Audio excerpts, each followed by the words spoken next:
presentation, I don't do PowerPoint, okay? I do old-fashioned paper and things like that. This matter is being recorded. We're going to try to, I actually asked that this go on YouTube so that I can do a shout out to my friend Steven Spielberg. Okay, he doesn't know me, but he's an Eagle Scout class of '65. And he had some, not falling out, he just had some, he didn't like where scouting was heading, where the direction was. Well, you know what? We changed. We evolved. We have expanded. And that's the focus of my speech tonight, is the golden age of scouting. Steve, if you're watching this, it's going to take about 7 minutes for this speech. I timed it. I've seen all of your movies, even 1941. So you can spot me 7 minutes, can't you? Well, I thank you. The comments tonight, and I also want to thank our young scouts over there.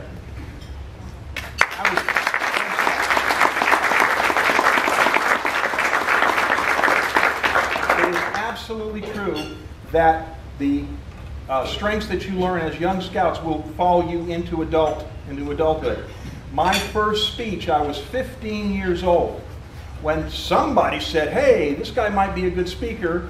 So I was talking to a huge group, 200 scouts down in Tampa at Tampa Electric Company Hall called TECO. And this was my first speech ever. And I know that you guys may be nervous about coming up.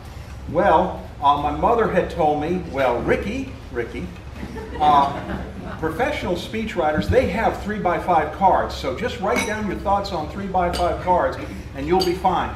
So on my way up, I dropped all my 3x5 cards on the floor.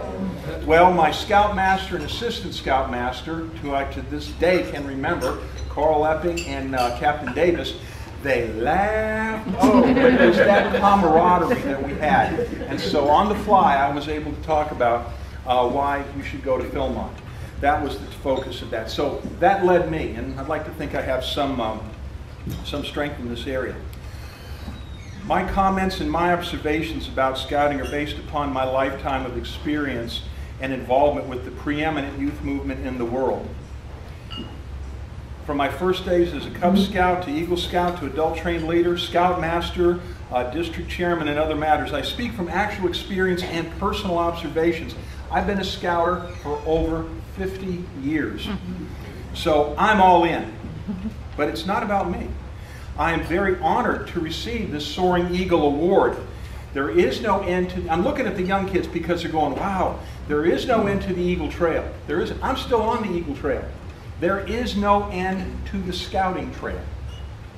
By accepting this award, I hold it as trustee for you and all of you people who support scouting. But enough about me. I also want to make a special thanks to the people in this room, the wives, the spouses, my wife Cheryl, who let me be a kid again. So a round of applause for all the spouses who helped us.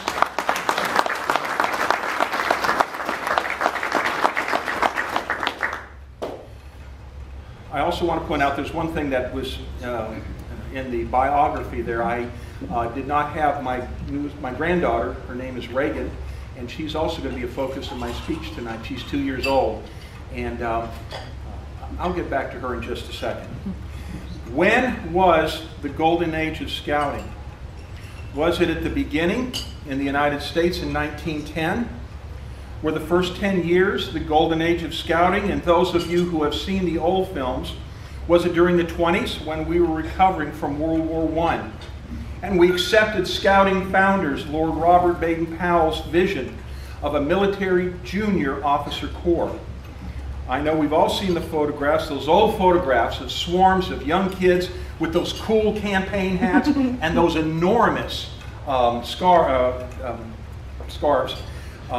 in their campaign hats marching in town parades. That was in the 20s going into the 30s. Was the golden age of scouting in the 30s and 40s? Like when this gentleman received his badge, 1944. Some of the kids over here saying, 1944? That wasn't that long ago. Those young people at that time were preparing for war and actually going to war. And there were Boy Scouts that died on Normandy's beaches, the Bulge, Okinawa, and everywhere in between. Now, during the course of my lifetime, I've spoken to some of those senior scouts, and they've told me the pride that they had in being part of an organization that stood the wall for our American freedom. Was the golden age of scouting after World War II, when our amazing servicemen and women, who have proudly been known as the greatest generation, returned to build the greatest country. When was the golden age of scouting? Was the golden age of scouting when the baby boomers, of which I am one, was a direct beneficiary of that greatest generation, joined scouts like their dads had done? Was the golden age in the 50s, the 60s, 70s, 80s, when the focus of scouting returned to training the young boy leader through sciences, engineering, and other leadership skills? Well, when was the golden age of scouting achieved? Was it first achieved when astronaut Neil Armstrong became the first person to step on the moon who happened to be an Eagle Scout?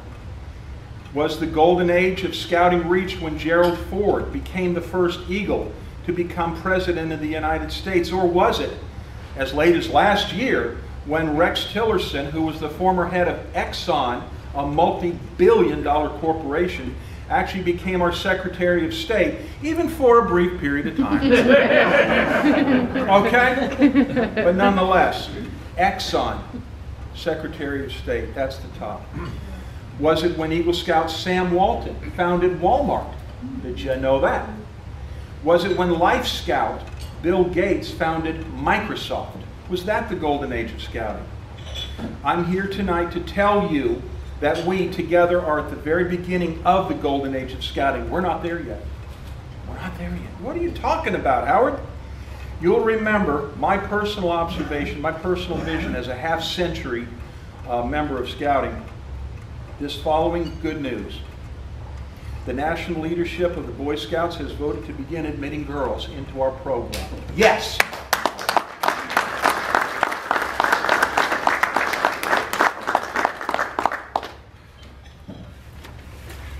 Here's the old-fashioned displays. They're coming out. I don't have the fancy stuff there, but we'll talk about it in a second. The vision of the founders of Scouting in 1910, over 100 years ago, was to train the next generation of the boy leaders. That's been changed. We dropped the word boy. It is now to train the next generation of young leaders.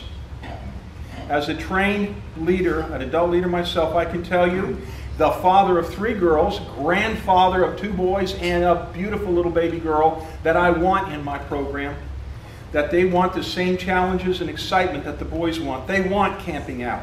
They want hiking. They want swimming, cooking, learning, leading, organizing, planning, providing, doing. Now, graduating from high school, here's the young kids listening. I graduated in 1971. Oh, how old is he? 71. I recall with pain that in those days there was almost no sports for girls. Come on. Those of you in my age group remember that. So in my courtroom, when we have young girls in who are troubled by their involvement in the system, I've done this for them, and if I do it for you, that these are, in many situations, your grandchildren here. I don't know their names, but they're here. This comes from the Chronicle. And this shows the change, the difference, because 45, 50 years ago, in high school, there was nothing. Now, look at those excited faces. Look at those girls. Kicking the ball, running, jumping, doing everything that any boy could do.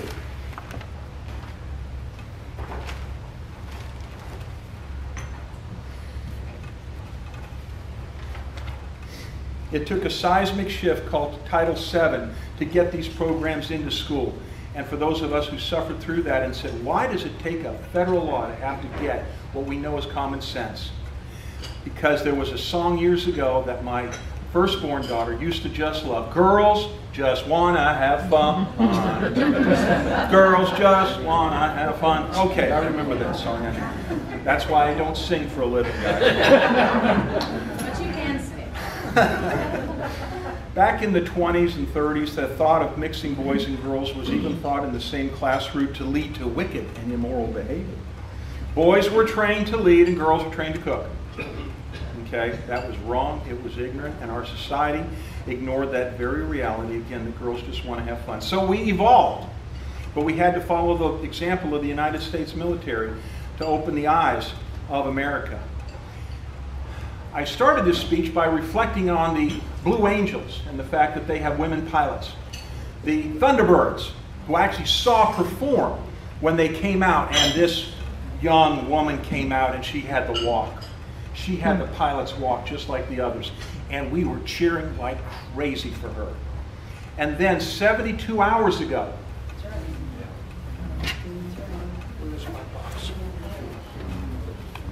See, this stuff people think just is too new. It's in the newspapers. 72 hours ago, a horrible, horrible airplane event occurred.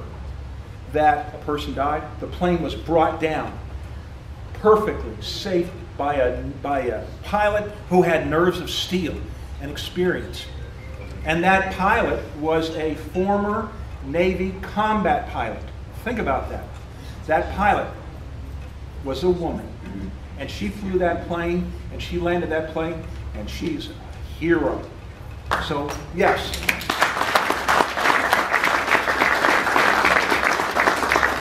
So as we take, I think this is a historic night, not for me.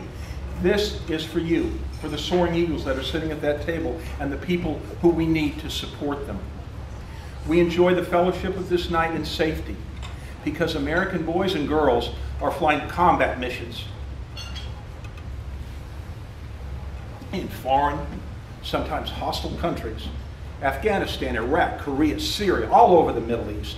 Flying over countries in million-dollar planes where if they were in cars, they couldn't drive them on the ground without a man being present.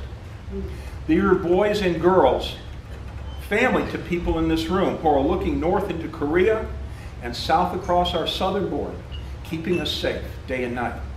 I know that because one of my daughters stands the wall. Can't we give our daughters, the same choices that we've always given our sons? So, in closing, when was the golden age of scouting? You guys are just beginning. It is now. Because within the lifetimes of some of the people in this room, there will be a person to step on Mars. We are going to Mars. This is not a dream, it is an achievable goal. Let that person be an American, and would it be an enduring testament to the extraordinary values of America that the first person to set foot on Mars would again be an American, and she would be an Eagle Scout. Let's get her there. Thank you for your support.